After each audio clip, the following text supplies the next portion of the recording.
Land acquisition act ఏది ఉందో ఆ యాక్ట్ ప్రకారంగా మీరు చేయలేదు. అదంతా చేసినారు మీరు. ఆ యాక్ట్ 2013లో చేసిన దానికి ఇది 2005లో చేశారు కాబట్టి ఇది చెల్లదు అని హైకోర్టు చాలా స్పష్టంగా ఉత్తర్వులు ఇవ్వడం జరిగింది.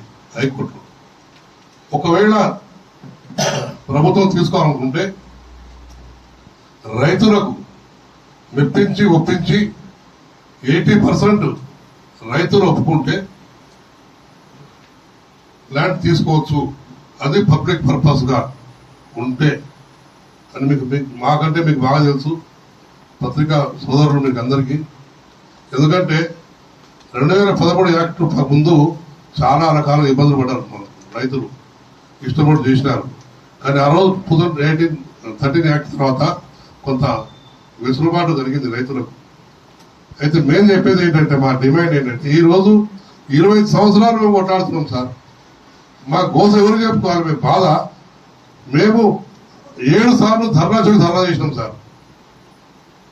ఎన్నో ప్రెస్ మీట్లు పెట్టాం సార్. ఇక్కడ 3 సార్లు, ఇక్కడ ఈ ప్రెస్ క్లబ్ లో 3 సార్లు, ఆ హాల్లో 4 సార్లు చేసినాం. కింద పెద్ద కట్పా క్లబ్ లో 5-6 సార్లు చేసినాం. ఇన్ని సంవత్సరాల నుంచి మేము ఈ భూమియే మాకు ఆధారం. మా తాత ముత్తాతల నుంచి నిజాం గవర్నమెంట్ నిజాం కూడా మాకు రికార్డు ఉంది. ప్రభుత్వం భూమి కాదు మాది, లారీ పట్ట కాదు, అసైన్ భూమి కాదు మాది, క్లియర్ గా పట్టా భూమి. ఈ భూమిని అక్వైర్ చేయాలంటే చట్టం కూడా కొంత చెప్తుంది.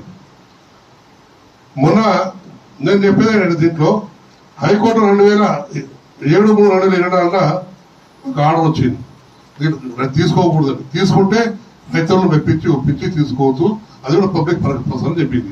అయితే మేమేం అడుగుతున్నామంటే, ఈరోజు 4 నెలలు కాలే, మళ్ళా రాగానే మళ్ళీ ఇప్పుడు కొత్తది ఒకటి ల్యాండ్, ఈ ల్యాండ్ మేము అమ్మకూడదు, ప్రొవిజన్ లిస్ట్ లో పెట్టించినారండి. మా భూములను ప్రొవిజన్ లిస్ట్ లో మేము భూమి ఇప్పటిదాకా పిల్లలు పెళ్లి చేయలేక, ఇల్లు కట్టుకోలేక నాన్న అవస్థలు పడుతుంటే, నాన్న ఇబ్బందులు పడుతుంటే ప్రభుత్వం దృష్టి కనపడతలేదు అని అడుగుతా ఉన్నాం. అయ్యా ముఖ్యమంత్రి గారు, ఎంతో మంది ముఖ్యమంత్రులు మారిపోయినారు. 2003 నుండి ఈ రోజు వరకు ఎంతో మంది ముఖ్యమంత్రులు మారినారు. ఆ రోజు చంద్రబాబు నాయుడు మారినారు, వైఎస్ రాజశేఖర గారు మారినారు, తర్వాత కిరణ్, తర్వాత కేసీఆర్, ఇప్పుడు రేవంత్. అయ్యా రేవంత్ గారు, లమ్ముడలందరూ ఓటు గెలిచినామని చెప్పినావు ఆయన. మేము నీకు రిక్వెస్ట్ చేస్తున్నాము, దండం పెడుతున్నాము, దయచేసి మా రైతుల భూమి తీసుకోక సార్. మేము అడిగేది ఒక్కటే, మా భూములు మేము ప్రాణాలు పోయినా ఇన్ని సంవత్సరాలు కాపాడుకుంటూ వచ్చినాం. ఇన్ని సంవత్సరాల నుంచి కాపాడుకుంటూ వచ్చిన హైదరాబాద్ లో ఈరోజు మాకు గడ్డ కొట్టుకొని పోతుంటే మంచిది కాదు సార్.